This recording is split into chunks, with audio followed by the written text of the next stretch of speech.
बोल सद्गुरु भगवान की जय।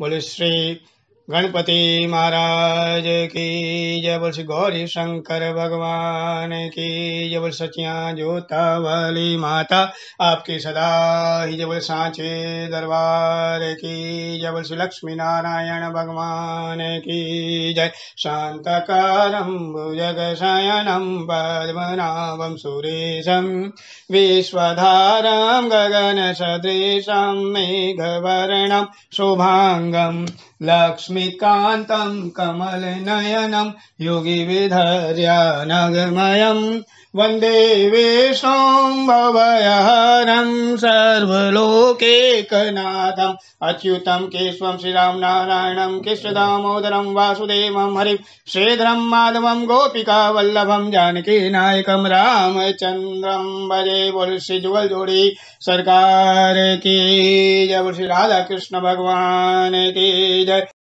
आज श्री कार्तिक मास महात्म्य कथा सप्तम अध्याय। अब 7वें अध्याय में सूत जी महाराज कहते हैं ऋषिगणों, एक बार राजा पृथु ने श्री नारद जी से कहा कि देव ऋषि, श्री भगवान जी को तुलसी जी इतनी प्रिय क्यों हैं? आप कृपा करके इसका महात्म्य बताइए। तो राजा पृथु की बात सुनकर देवऋषि नारद बोले कि एक समय देवराज इंद्र बहुत से देवताओं तथा अप्सराओं सहित देवों के देव श्री महादेव जी के दर्शनों के लिए कैलाश पर्वत पर गए। जब वो कैलाश पर्वत पर पहुंचे तो वहां पर उन्होंने एक बहुत ही भयंकर आकार तथा भयंकर नेत्रों वाले पुरुष को देखा। तब इंद्र ने उनसे पूछा कि तू कौन है और महादेव कहाँ हैं?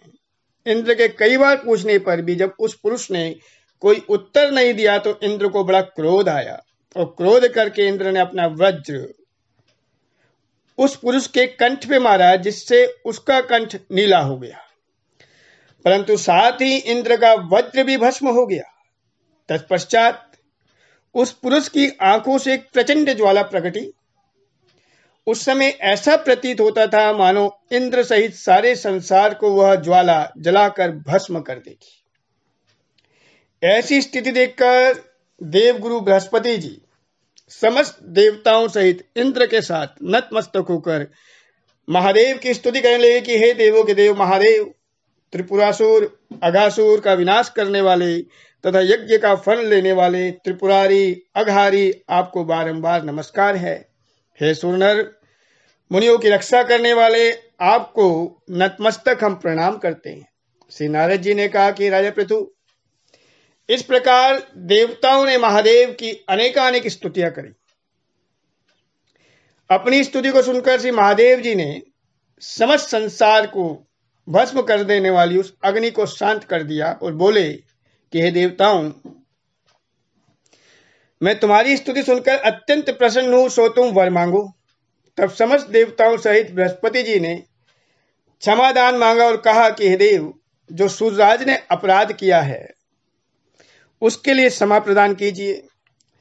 श्री बृहस्पति जी की स्तुति सुनकर पुनः देवादिदेव श्री महादेव जी ने कहा कि मैंने इंद्र का अपराध क्षमा किया और जीवन दान दिया। हे बृहस्पति जी, आज से तुम्हारा नाम भी अमर होगा। तब श्री बृहस्पति जी बोले कि हे भगवान, यदि आप हम सब पर प्रसन्न हैं तो हम सब की रक्षा कीजिए और ये जो सारे ब्रह्मांड को भस्म करने वाली जो अग्नि है, ये जो उत्पन्न हो गई है, इसे शांत कीजिए। तब भगवान शंकर ने कहा कि ये नेत्रों से निकली हुई ज्वाला वापस कैसे हो सकती है? इसका वापस होना असंभव है। अतः अब मैं इसे कहीं दूर फेंक देता हूं। इसे मैं वापस तो नहीं ले सकता, पर मैं इसे दूर फेंक देता हूं, उस ज्वाला को, इस अग्नि पुंज को। ऐसा कहकर भगवान महादेव ने उस अग्नि को दूर से समुद्र में फेंका और वो अग्नि गंगा जी और समुद्र के संगम में गंगा सागर में जाके गिरी और गिरते ही वो बालक स्वरूप हो गई। और बालक स्वरूप होते ही वो अग्नि जोर जोर से रोने लगी और उस बालक की रुदन को सुनकर पूरा संसार कंपायमान हो गया। ऐसा आश्चर्य देखकर उस समुद्र की गोद में बालक को रोते देखकर ब्रह्मा जी बड़े आश्चर्यचकित हुए। वो प्रकट हुए और समुद्र ने ब्रह्मा जी का आदर सत्कार किया और उस बालक को उठाकर ब्रह्मा जी की गोद में दे दिया। समुद्र ने कहा कि ये मेरा पुत्र है, अब आप इसका जात कर्म संस्कार कराएं। फिर जैसे ही वो ब्रह्मा जी की गोद में वो बालक आया, उसने ब्रह्मा जी की जो बड़ी बड़ी श्वेत दाढ़ी थी जोर जोर से खींची, मरोड़ी, जिसके कारण ब्रह्मा जी की नेत्रों में आंसू भर आए। किसी प्रकार उसकी पकड़ से ब्रह्मा जी ने अपनी दाढ़ी को छुड़ाया और कहा कि इस बालक ने हमारी आंखों में अश्रु ले आए हैं, जल लेके आ गया हमारी आंखों में, इसलिए इसका नाम जलंधर होगा।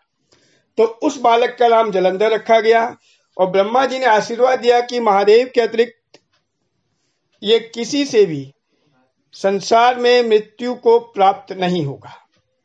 इसका कारण यह है कि यह महादेव के अंश से ही उत्पन्न हुआ है। ये सुनते ही वो जो बालक था एकदम युवा हो गया। तब ब्रह्मा जी ने शुक्राचार्य जी को बुलाकर उसका राज्याभिषेक कराया और ब्रह्मा जी अंतर्ध्यान हुए। तब सिंधुराज ने कालनेमी की पुत्री वृंदा के साथ जलंधर का विवाह कर दिया। अब वृंदा अत्यंत सुंदर स्त्री थी, पतिव्रता थी, पति का बहुत आदर करती थी, पति की बहुत सेवा करती। जलंधर वृंदा के रूप में पत्नी को प्राप्त करके धन्य हुआ। नारद जी कहते हैं कि वह अपने पति के दुख में दुखी रहती थी, सुख में सुखी रहती थी और पतिव्रता स्त्रियों के धर्म का वो पालन करती थी। इस प्रकार नारद जी ने कहा कि राजा पृथु, उस पतिव्रता की शक्ति के प्रभाव से भी और महादेव के अंश से वो उत्पन्न हुआ था जलंधर, अत्यंत शक्तिशाली हो गया। जब वो अत्यंत शक्तिशाली हो गया तो देवताओं के भय से भयभीत होकर जो दैत्य पाताल लोक में चले गए थे, वे सब जलंधर को पाकर बहुत प्रसन्न हुए और निर्भय होकर पुनः पृथ्वी पर आए और घूमने लगे। उसी प्रकार एक बार जलंधर ने राहु के कटे हुए सिर को देखा, पूछा कि तुम्हारा सिर कहां गया?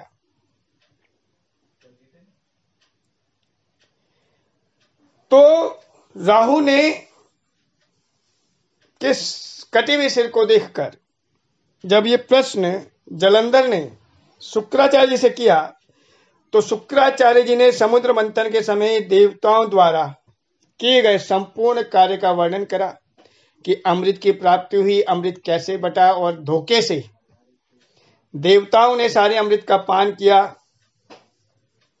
और जब इसने अमृत का पान करा तो भगवान ने इसके सर और धड़ को अलग करा, एक राहु बन गया और एक केतु बन गया। और जब ये संपूर्ण समुद्र मंथन का वृतांत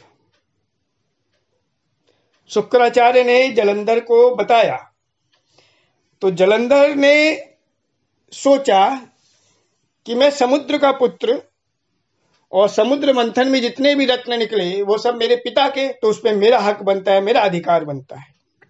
तो देवता हमारे रत्नों को चुरा कर ले गए हैं, तो मुझे इस अपमान का बदला लेना चाहिए।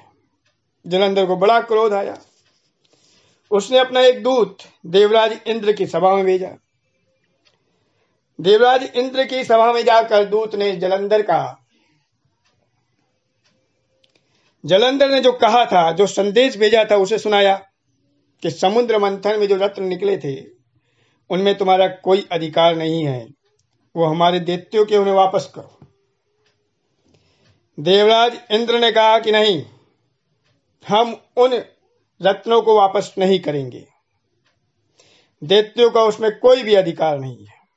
जब ऐसा उत्तर जलंधर के दूत को देवराज इंद्र ने दिया तो दूत ने आकर जलंधर को जब ये उत्तर बताया तो जलंधर अत्यंत क्रोधित हुआ उसने एक बहुत ही विशाल दैत्यों की सेना बनाई, शुंभ और निशुंभ को उसका सेनापति बना दिया और इंद्र की अमरावती पर आक्रमण किया।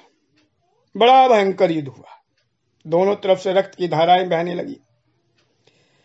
जो दैत्य भूमि पर गिर जाते थे, मृत्यु को प्राप्त होते थे, उन्हें शुक्राचार्य अपनी संजीवनी विद्या से जीवित कर देते थे। उधर देवताओं को देवगुरु बृहस्पति द्रोणाचल पर्वत की संजीवनी बूटी के प्रयोग से जिला देते थे, उन्हें जिंदा कर देते थे। तब जलंधर को यह पता चला कि देवताओं को जो अमरता मिली है वो द्रोणाचल पर्वत पे जो एक जड़ी बूटी है, जो संजीवनी कहते हैं, उससे मिली है। तो जलंधर ने एक अत्यंत विशाल सेना द्रोणाचल पर्वत की तरफ भेजी और दैत्यों को आदेश दिया कि द्रोणाचल पर्वत को उठाकर समुद्र में फेंक दो। जलंधर की आज्ञा पाकर दैत्यों ने ऐसा ही किया। जब द्रोणाचल पर्वत समुद्र में चला गया और देवगुरु बृहस्पति जी को संजीवनी बूटी नहीं मिली, तो उन्होंने देवताओं से कहा कि तुम सब शीघ्र यहां से भागो, क्योंकि ये जो दैत्य जलंधर है वो महादेव के अंश से उत्पन्न है, ये तुम्हारे मारे नहीं मरेगा। और अब हमारे पास द्रोणाचल पर्वत की संजीवनी बूटी भी नहीं है। ऐसा सुन के समस्त देवता दसों दिशाओं में भागे और यहां पर जलंधर ने अमरावती पर गाजे बाजे के साथ प्रवेश किया, देवपुरी पर अधिकार कर लिया। सभी देवता सुमेरु पर्वत की कंदराओं में जाकर छिप गए। देवताओं के भाग जाने पर इंद्र की राजधानी अमरावती को जलंधर ने शुंभ और निशुंभ के अधिकार में सौंपकर जो देवता भाग रहे थे उनका पीछा सुमेरु पर्वत तक किया। इंद्रादिक सब देवता दैत्यराज जलंधर को अपनी ओर आते हुए देखकर भगवान विष्णु की स्तुति करने लगे कि भगवान, आप मच्छ कच्छ आदि अनेक रूपों में प्रकट हुए। आपने भक्तों का दुख मिटाने के लिए अनेक लीलाएं करी। आप सारी सृष्टि का पालन करते हैं। शंख चक्र गदा और पद्म से आप विभूषित हैं। प्रभु, आपको हमारा बारंबार नमस्कार है। आप हमारी इस दैत्य से रक्षा कीजिए। आप हमें इस दैत्य के प्रकोप से बचाइए। जब इस प्रकार की स्तुति श्री लक्ष्मी नारायण की देवताओं ने करी, तो अपनी स्तुति को सुनकर श्री भगवान गरुड़ पर सवार होकर शीघ्र जाने लगे। तो मां लक्ष्मी जी ने पूछा कि प्रभु, आप कहां जा रहे हैं? तो भगवान विष्णु ने उत्तर दिया कि तुम्हारे भाई जलंधर के भय से भयभीत तथा पीड़ित देवताओं की सहायता करने को जा रहा हूं, क्योंकि लक्ष्मी जी भी समुद्र से उत्पन्न हुई हैं और जलंधर भी समुद्र से उत्पन्न हुआ है। इसलिए लक्ष्मी जी और जलंधर में भाई और बहन का संबंध हुआ। तो लक्ष्मी जी बोले कि भगवान, मैं आपको अत्यंत प्रिय हूं और जलंधर मेरा भाई है, तो आप मेरे भाई को कैसे मारेंगे? तो भगवान ने कहा कि महादेव से उत्पन्न और ब्रह्मा जी के वचन के कारण हम जलंधर को कदापि नहीं मारेंगे। आप इस बात पर आश्वस्त रहिए।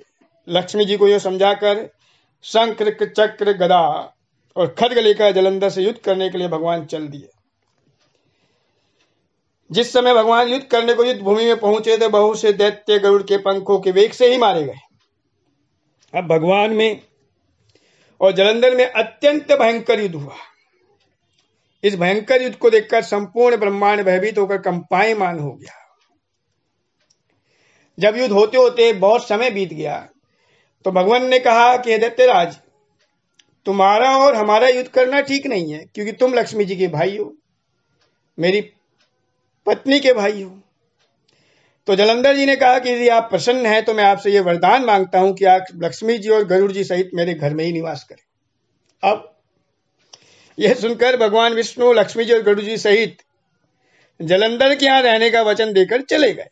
अब जलंधर समस्त देवताओं के स्थान पर दैत्य की नियुक्ति करके नगर में निवास करने लगा और देवताओं, गंधर्वों, किन्नर आदि जितने भी जिनके पास जितने रत्न थे उसने सबसे छीन लिए और उन्हें दैत्यों के अधिकार में कर लिया। निशंभ को शासन करने के लिए पाताल में भेज दिया और पूरी त्रिलोकी पे वो शासन करने लगा और अत्यंत भव्यता के साथ वो निवास करने लगा। नारद जी ने कहा कि राजे पृथु, एक बार उसकी भव्यता को देखने, उसके वैभव को देखने के लिए, उसकी राज्य लक्ष्मी को देखने के लिए हम भी उसके नगर में गए। इस प्रकार 7वां अध्याय संपूर्ण हुआ। बोले श्री लक्ष्मी नारायण भगवान की जय। हरि ओम। श्री आह्वानम न जानामि विसर्जनम पूजां च न जानामि सम्यतां परमेश्वर मंत्रहीनं क्रियाहीनं भक्तिहीनं सुरेश्वर यत्पूजितं मया देव परिपूर्णं तदस्तु मे परिपूर्णं तदस्तु मे परिपूर्णं तदस्तु मे। जय जय श्री राधे, जय जय श्री राधे, जय जय श्री राधे। श्यामली जुगल जोड़ी सरकार की जय। आज के आनंद की जय। श्री विष्णवे नमः, श्री विष्णवे नमः, श्री विष्णवे नमः। श्री हरे नमः, श्री हरे नमः, श्री हरे नमः। बहुत बहुत धन्यवाद।